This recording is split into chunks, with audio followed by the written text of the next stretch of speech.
नमस्कार, जय जोहार। साथियों, जागो पंच में आप सभी का हार्दिक स्वागत, अभिनंदन। साथियों, आज जागो पंच आपके लिए बड़ी बेहतरीन पुस्तक लेके आया है। साथियों, आप सभी को पता होगा कि हमारे समाज में ब्रह्मा विष्णु महेश इनको बताया गया है कि ये सभी अजन्मे हैं, लेकिन आज आपको हमारे समाज के संत के द्वारा ही लिखी पुस्तक से पता चलेगा कि वो अजन्मे नहीं थे। उनका जन्म भी होता है, उनकी मृत्यु भी होती है। आखिर इन रहस्यों को छिपाया क्यों जाता है, समाज के लोगों को बरगलाया क्यों जाता है, जब वास्तव में उनके माता पिता थे, वह उनकी जन्म और मृत्यु होती है, तो आखिर क्यों बताया जाता है ऐसा? इसके पीछे का क्या कारण है, ये तो वो लिखने वाले लोग ही बता पाएंगे जिन्होंने लिखा है या फिर बताया है।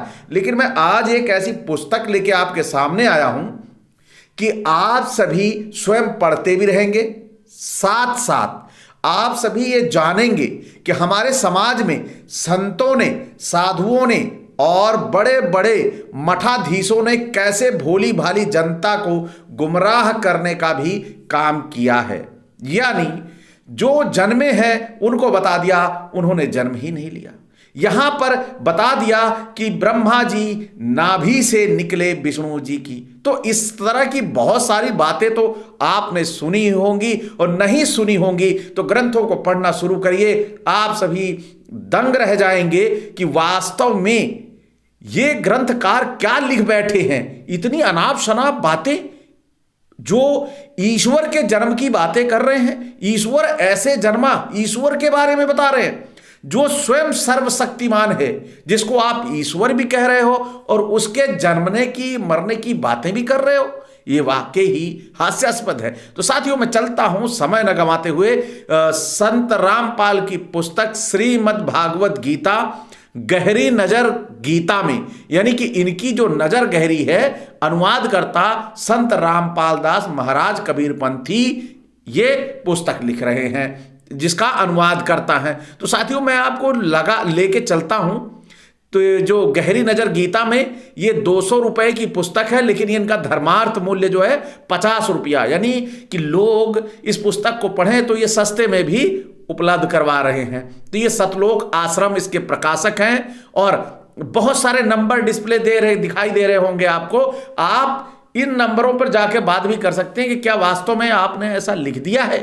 साथियों, साक्ष्य को, प्रमाण की जरूरत नहीं है, आपके सामने यहां दिखाई दे रहा है, और आप सभी पढ़ेंगे भी मेरे साथ साथ। तो चलिए, आइए पुस्तक के उन अंशों पर चलते हैं जहां आपको पता लगने वाला है कि वास्तव में जो हमारे ये ब्रह्मा विष्णु महेश थे, इन्होंने जन्म लिया, लेकिन हमारे समाज में प्रचारित प्रसारित किया गया कि ये सभी अजन्मे हैं और इनकी कभी मृत्यु नहीं होती। लेकिन यहां पर जगत गुरु तत्वदर्शी संत रामपाल जी ने सबकी संभावनाओं पे पानी फेर दिया, और उन्होंने बता दिया कि वास्तव में ये सभी के सभी जन्म लिए हैं, और सभी के सभी इनके माता पिता भी हैं। तो साथियों, और ऐसा नहीं बताया कि संत रामपाल ने खुद अपने मन से कह डाला हो, इन्होंने प्रमाण भी दिया है। उस प्रमाण की भी बात मानेंगे, क्योंकि जब प्रमाण है तो वास्तव में प्रमाण भी मानना चाहिए कि ये ग्रंथों में लिखा है।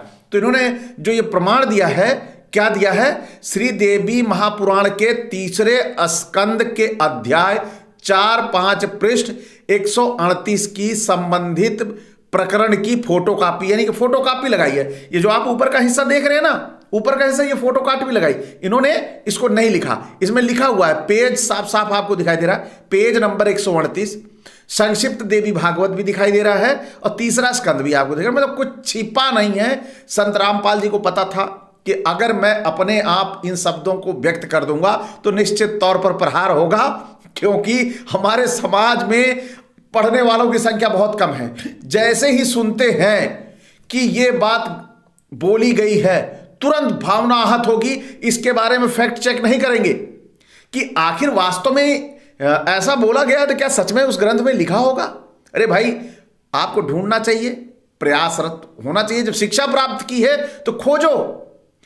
400-500 रुपए बचाने के चक्कर में कि किताब ना खरीदें, सामने वाले पर FIR सबसे पहले करवा दें। तो यहां पर संत रामपाल जी समाज की भावनाओं को समझते हुए उन्होंने सबसे पहले ले लिया कि भाई किताब लिख रहे हो तो इसमें फोटो कॉपी सबसे पहले उस हिस्से की डाल दो, वरना इनसे नहीं बच पाओगे, इनकी भावना बड़ी छुई मुई है।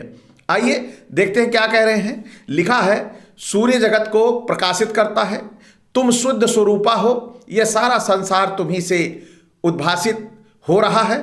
मैं ब्रह्मा और शंकर हम सभी तुम्हारी कृपा से विद्यमान हैं। हमारा आविर्भाव और तिरोभाव हुआ करता है।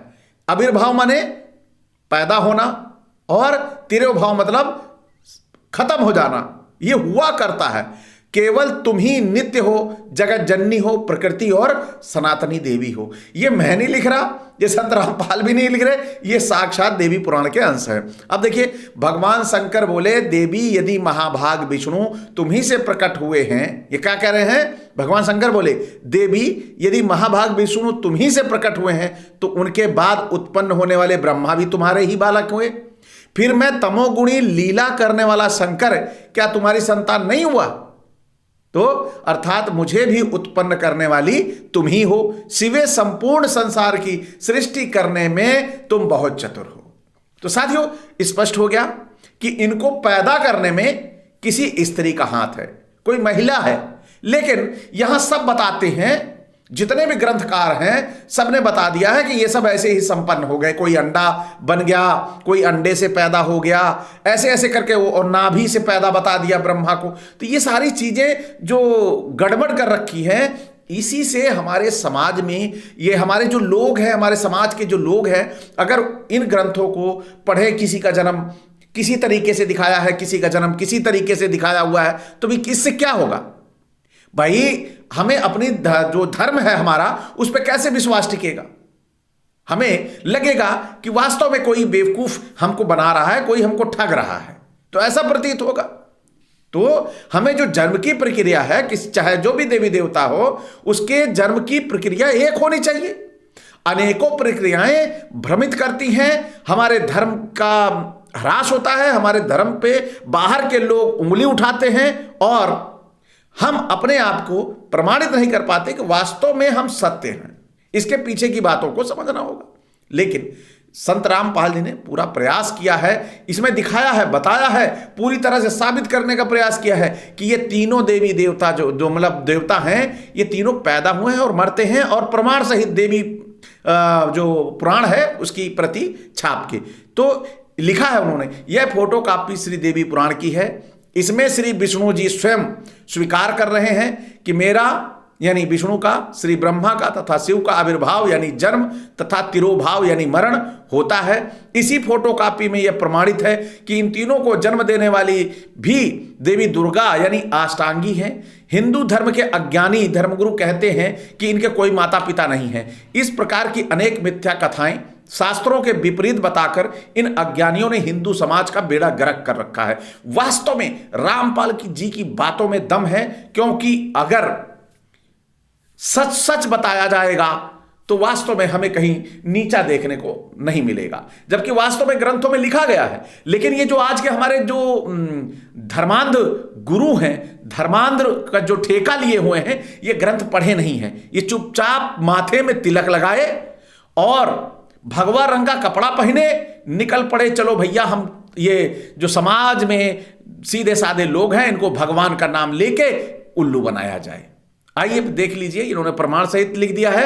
और देखिए, हिंदू धर्मगुरु कहते हैं कि श्री विष्णु जी सतगुण, श्री शिव जी तमगुण व अन्य देवी देवताओं की पूजा करो, जबकि गीता में अध्याय 7 देखिए श्लोक सहित इन्होंने लिखा है। गीता में अध्याय 7 श्लोक 12-15 तथा 20-23 में कहा है कि इनकी पूजा करने वाले राक्षस स्वभाव को धारण किए हुए मनुष्यों में नीच दूषित दर कर्म करने वाले मूर्ख हैं। अब आप सोचिए, कौन विष्णु की, शिव की और देवी देवताओं की पूजा करो, जबकि गीता अध्याय में लिखा हुआ है कि इनकी पूजा करने वाले राक्षस स्वभाव को धारण किए हुए और मनुष्य में नीच दूषित कर्म करने वाले मूर्ख हैं।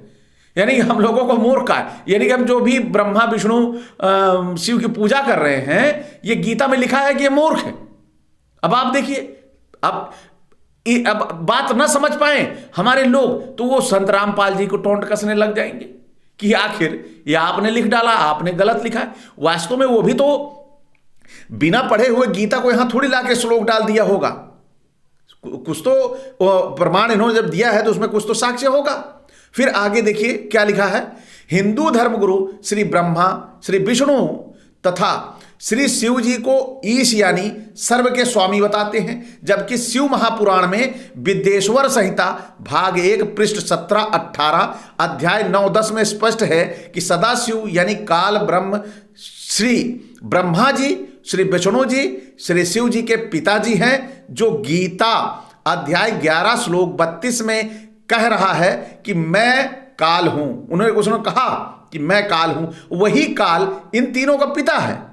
अब आप समझ सकते हैं कि ब्रह्मा विष्णु महेश के पिताजी मिल गए और अभी तक तीनों, कोई नाभि से पैदा हो रहा है, कोई कहां से पैदा हो रहा है, कोई क्या पैदा हो रहा है।